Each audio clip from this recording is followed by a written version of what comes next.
Hi guys, welcome to Suchi's kitchen. இன்னைக்கு உடைச்சி விட்ட முட்டை குழம்பு எப்படி செய்கிறதுன்னு பார்க்கலாமா? எண்ணெய் காஞ்சதும் ஹோல் ஸ்பைசஸ் சேர்த்துக்கலாம்.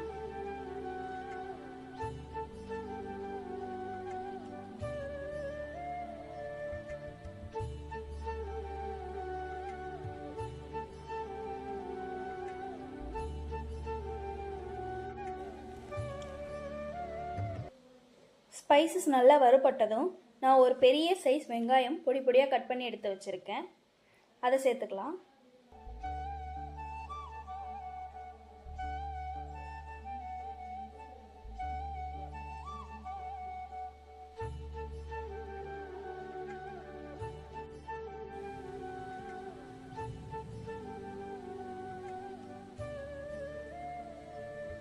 ரெண்டு பச்சை மிளகாய் சேர்த்துருக்கேன். கொஞ்சமாக இஞ்சி பூண்டு விழுது நல்ல பச்சை வாசம் போகிற அளவுக்கு வதக்கிக்கலாம்.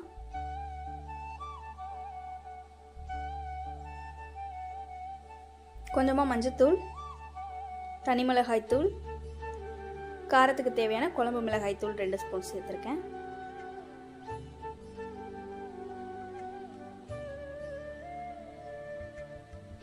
நல்லா வதக்கி எடுத்துக்கலாம், பச்சை வாசம் போகணும். 2 மீடியம் சைஸ் தக்காளி எடுத்து அரைச்சி பேஸ்ட் பண்ணி வச்சுருந்தேன். அதை இப்போ கலந்து நல்லா வதக்கி எடுத்துக்கலாம்.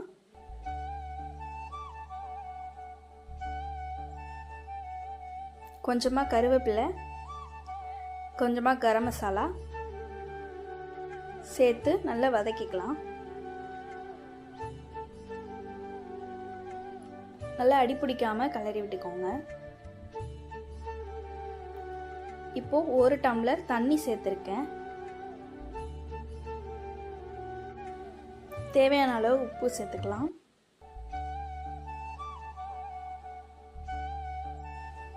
பச்சை வாசம் போய் நல்ல குழம்பு கொதி வந்ததும் முட்டையை உடைச்சி ஊற்றிக்கலாம்.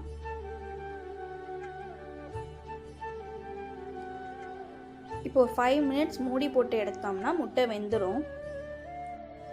முட்டை நல்லா வெந்து வந்திருக்கு.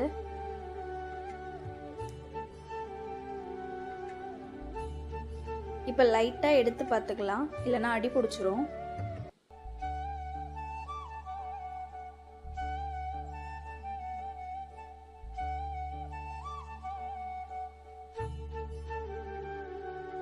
அவ்வளோதான், உடைச்சி விட்ட முட்டை குழம்பு ரெடி ஆயிடுச்சு. கொஞ்சமாக கொத்தமல்லி தூவி அடுப்பு ஆஃப் பண்ணிக்கலாம்.